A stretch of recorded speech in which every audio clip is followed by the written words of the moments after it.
That was probably one of my favorite ones too. You can see the fuel coming out of the water bottle. You can see the spray coming out of the aerosol can. Brian's face is like just waiting for a giant fireball to shoot Yeah. out or something. Is But that the OSHA squint? yeah, Brian's doing. Please don't burn my eyebrows off. yeah, he's got his safety squints on there. Yeah. That's All right, guys, welcome to episode 109 of the Drag Drive Repeat Show presented by Summit Racing. Tonight, we're recapping the biggest weekend in Drag and Drive, how many racers participated, who ran what, and who won this week there. Performer Built is the official transmission builder of Drag Drive Repeat. At Performer Built Transmissions, the goal is to engineer and build the toughest transmissions on the planet. Performer Built doesn't just rebuild transmissions, they systematically re-engineer each model to eliminate OEM flaws and to achieve the highest level of performance. That is why they say their transmissions are not just built, they're Performer Built.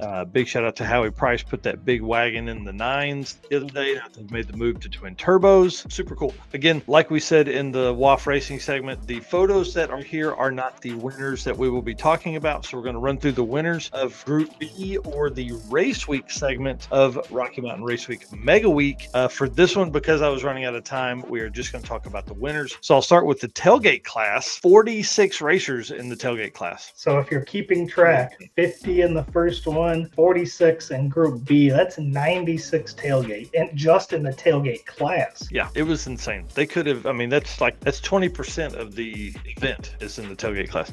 Winner is Levi Rupert with a 0.053 difference. Second place, Jason King, our number 3 Drag and Drive World Champion points place right there. Third place for that, Jason King with a 0.092. And then third place, Bo Denny with a 0.12 difference for the Tailgate Class. For Junior Street, there was 4 racers in Group B. Winner was Tyler Wienhold with a 0.084 difference. And second place runner-up there, Isabella Holt with a 0.12 difference. And I want to talk to the Holts at some point this week and find out how many passes they made. That was the gold Maverick car? Yeah, the Maverick. Man, that car made a bunch of passes. And then Sean Alsop, I saw him and Molly when they were moving in. I think we were going to do the final awards for the shootout stuff. He said they had made 8 passes during the shootout. Wow. Yeah, so that car definitely had some runs on it for Junior Street and whatever class he was. I think he was in the bracket class. Motorcycle had 8 racers for the Group B second setup. Shane Werner, 2-time winner. You've heard his name earlier. Shane Werner, 9.574 average for the motorcycle class. And so for those that didn't know, if you were double entered, you had to turn in 2 time slips, one from each group, but you also had to make a second pass for each group. So you had to make 4 passes and turn in 2 slips. So pretty wild for those guys. That puts us to our 14.0 index, double up, and new record. Again, winner Anthony Watson, 14.018 average. Freaking awesome, man. And to just reset records in the index stuff is pretty impressive. 13.0 index winner Darren Gebhardt with a 13.047 average, with second place right behind him, Brian Brown, 13.0487. Yeah. Literally with 3 thousandths behind him across 4 days of racing. Crazy. Yeah. 12.0 index, again, new record here. Winner Mike Barnhill with a 12.012 average. 11.0 index, Dale Gebhardt. So we had Darren Gebhardt win 13.0, Dale Gebhardt win 11.0 with an 11.0247. 10.0 index winner Bob Rupel with a 10.082 average. I think I have a shot here. Yeah, there's Bob's car. So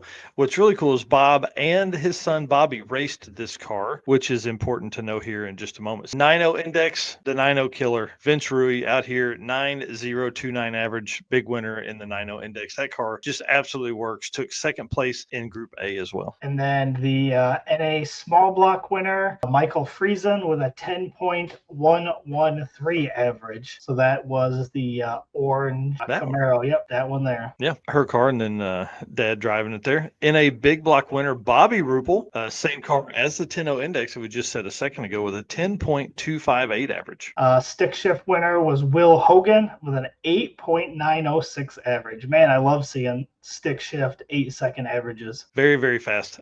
Gasser class, Michael Jones wins that class with a 10.745. Ultimate radio winner, Ryan Hill with a 9.596 average. Yep. And then in hot hot rod class, you've got Troy Meek, who I think has won that class before with an 8.982 average. So pretty quick hot rod. Yeah. Rowdy Radio, again, a new record here. Winner Jacob Broyles with a 5.007 average. Man, so close. Heartbreaking, man. Heartbreaking.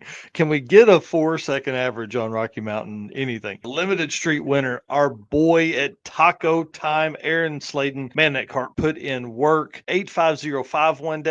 Those guys have it figured out. I can't wait to see that car. They've been chasing that thing for 2 years. 8.786 average to win Limited Street. Yeah. And our Pro Street winner, which was our runner-up in the shootout, Tony Wiseman, 8.383 average. Yep. And then Outlaw Street, Lance Walker, man, one of our favorite trucks of the week. Beautiful. Sadly heard it on that last day of the shootout. Lance Walker, 9.083 average for Outlaw Street. Yep. And we'll be seeing him here in a few weeks at the circuit as well. It's our first race, right? Yeah. Him and Dustin Cottle. Yep. He had a great story. Did you hear this story with Dustin? How they broke the turbo and then Juggernaut built a plate to block off the cold side for the Love truck, and then they drove it like that with the exhaust, and then raced it 2 days NA till they got back home, and then went down and put turbo on and went fast again. Yeah, that was pretty wild. I forgot about that story. Yeah.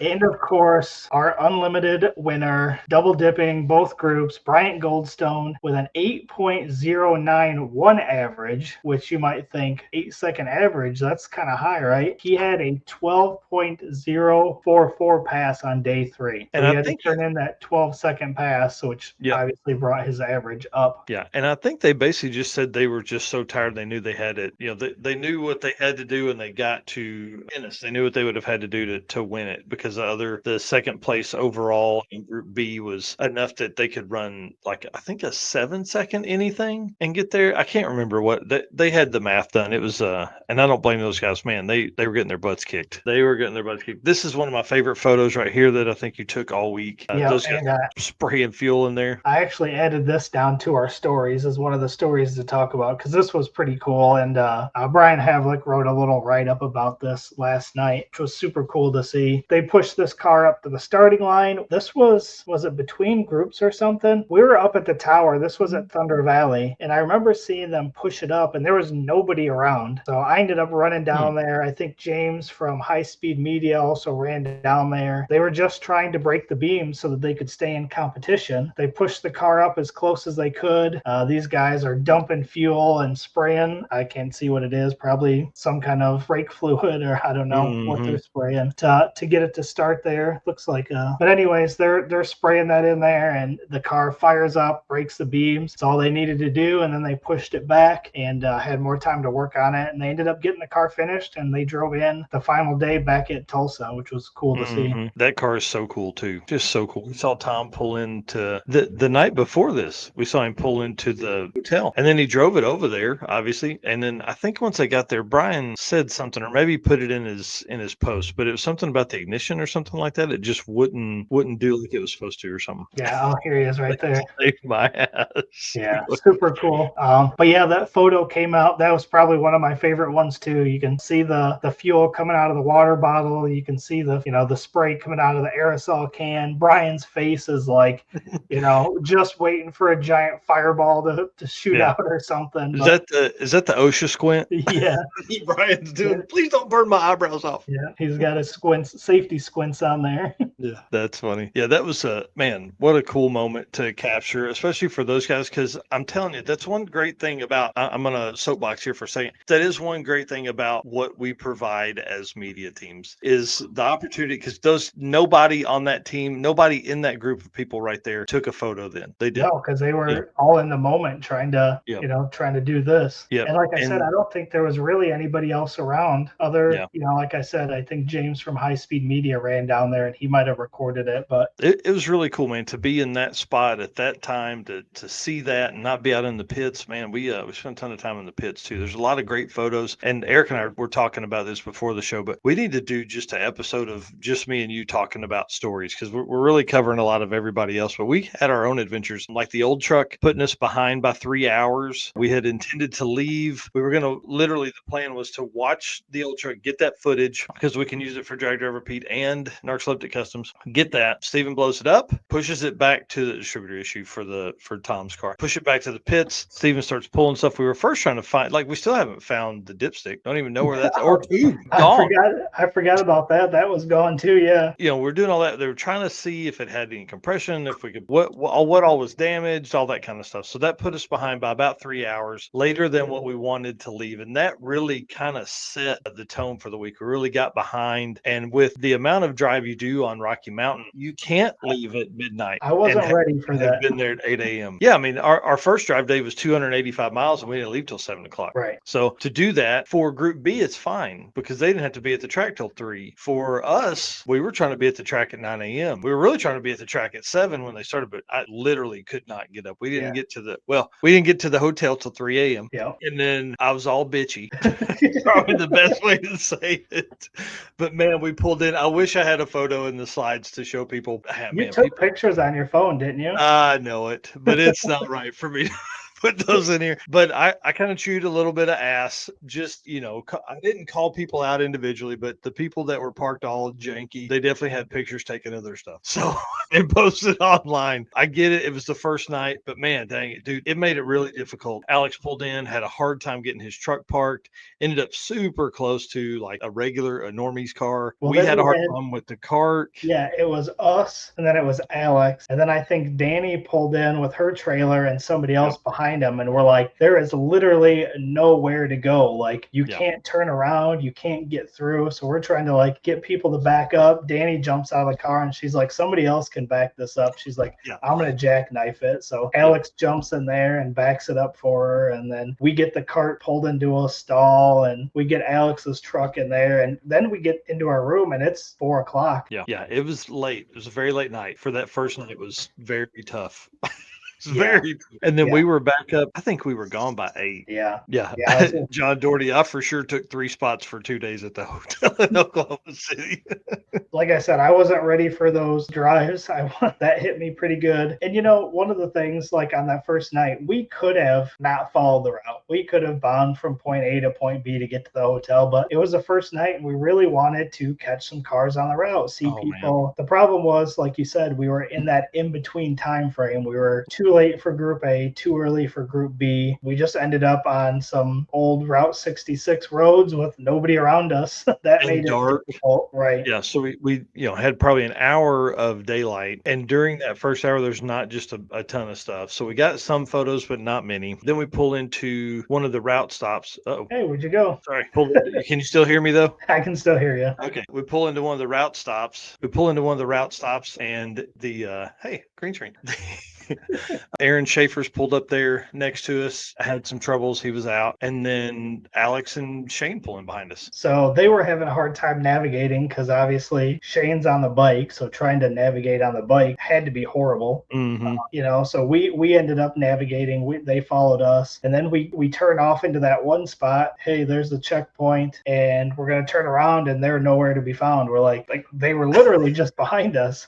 Then somebody else stopped us because, everywhere you go in the cart, somebody wants to ask you what it is. You guys are crazy, which is cool. So we're like, all right, we talked to them for, 5 minutes or so. Probably. We're like, all right, I guess we're just going to leave because we don't know where they went. And then we turn around the back of the building, and then there they are pulled over. I think was Alex out of gas or something. And Shane's like, man, we were flashing our lights at you, but the way his light was shining, the top strap on the cooler was doing this. So it looked the entire time like he's flashing his lights. Yeah. So we just kept driving. Oh, yeah. Yep. So that was pretty wild. And then we get going, and like I said, it was 3 o'clock by the time we pulled in, and we're like, this is day one. But, at the same time, we're like, all right, we'll get up first thing in the morning and we'll do it again. That's what this is this is about for us. And I don't think we made it to the track before 8 o'clock any of the days. No, that's for sure. And I think day 2 was our earliest time to be at the track, mainly because we were still so excited to get there. But man, by day 3, that was the drive day. So yeah, day 2, we should probably write all these notes down to talk about. But day 2, we stay the whole time. We stayed like 10 or 11 o'clock at the track, 10 o'clock at the That's track, right. trying to get all that content so we have a drive day the next day and then creep over to the hotel. Man, it was nuts to go through that. What's our last bit of notes here? Yeah, The day 2 is last route stop. Yeah. Yeah, day 2 was Flying H. Beautiful facility, by the way. Awesome. That's right. I forgot about that. We decided everybody had talked about driving on the drive day on day 3, so everybody was just going to stay at Kansas City or whatever. So we ended up staying all night. We were doing good. We were getting videos out. We were getting photos out each night still then. But man, after that, we got our butts kicked. It was pretty intense because that gave us a 489-mile drive to do in one day. I think it was like 9 hours. Yeah, oh yeah, for sure. Yeah, no, I think it took us 9 hours to get to Mel Hamilton. No, that's right. Crazy.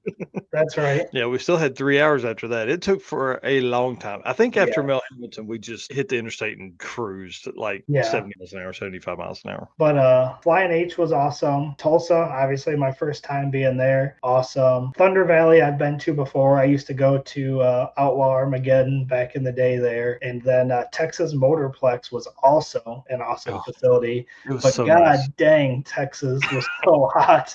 Like you literally just walked outside and you're just like, I'm sweating, not doing anything, just sweating. And it's so big that it's very hard to get around and see everybody. I think Wednesday, Thursday, whatever day that was, Thursday was the least amount I talked to people. But we put out more content that day because I had time in the media room. So. I didn't even told you about this. This just reminded me. Because you were walking everywhere because you don't have a scooter because your scooter is broken and for whatever reason you haven't worked on it in 2 years. I'm telling you, I don't know why.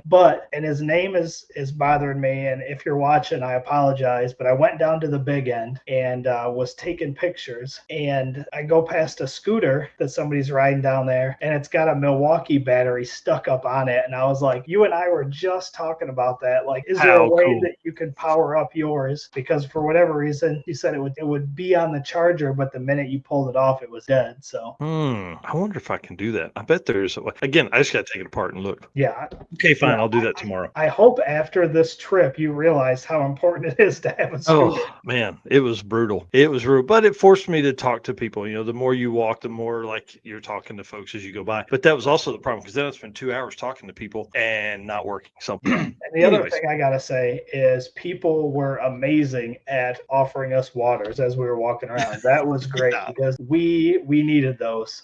I don't know if we would have stopped and drank as much water as we needed had people not been offering them to us as we were walking around. So yeah, Richard Brewer's so right here. Says scooters are so key. It just saves so much time, especially for media folks. All right, well, as we move into this last thing, I want to talk about this last topic, and then we'll end the show. The last route stop.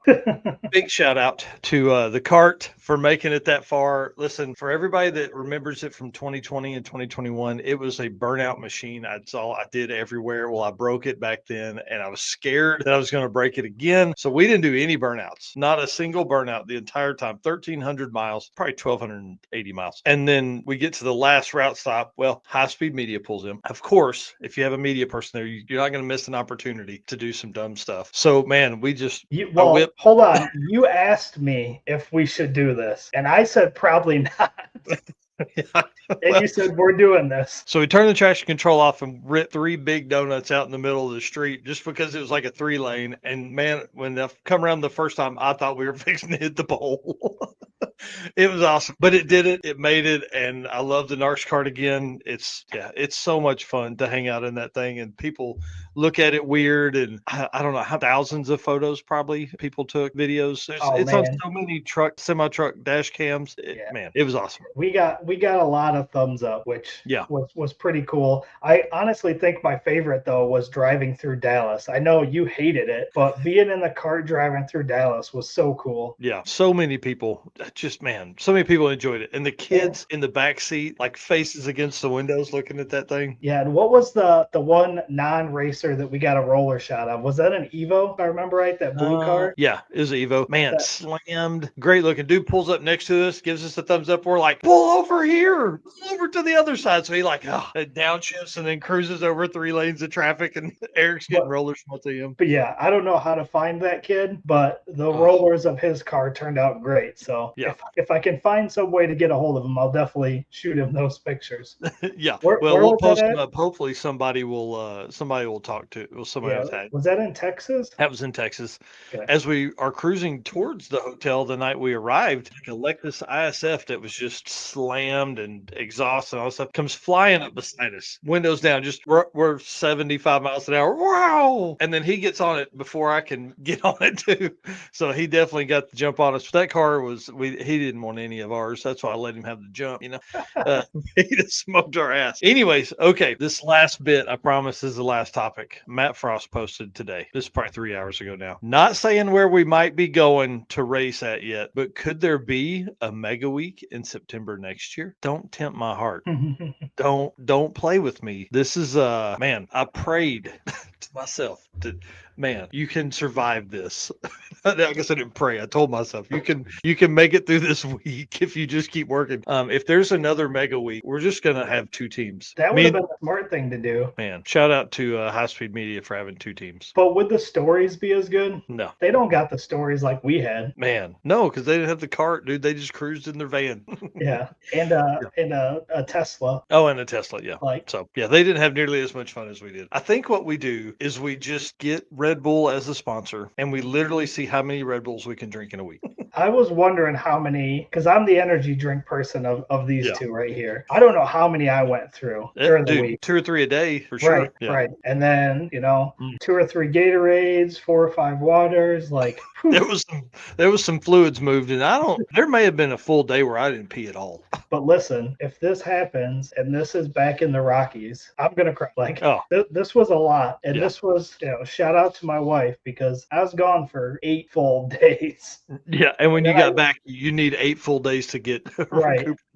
Right. And thankfully, she booked me a room on the way home. So I left Saturday probably about 8:30 at night and got to just before St. Louis around 12:30 Sunday morning. Stopped off at a Quality Inn. It was, it was all right. I knew I was only going to be there for a short time, but took a shower, slept for 3.5 hours, got up at 5 a.m. and got back on the road to finish my 6 hours to get home. So it was a long time. Yeah, it was, man, it was worth it. And just to end the show here, Matt Frost, big shout out to you. You said, won't be Rockies this time. Interesting.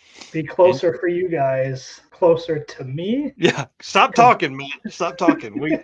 If we're going to make announcements, let's make them officially.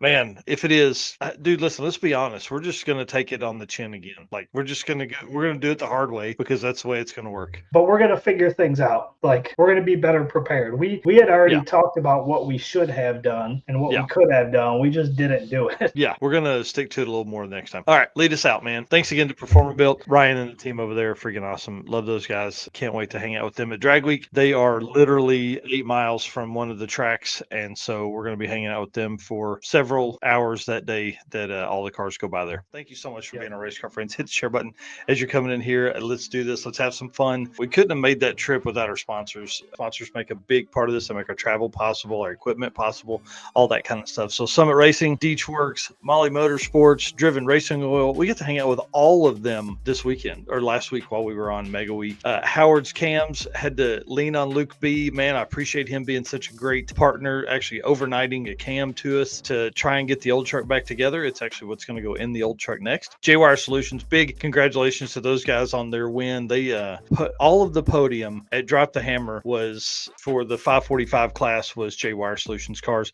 WAF Racing, can't wait to see Chris very soon.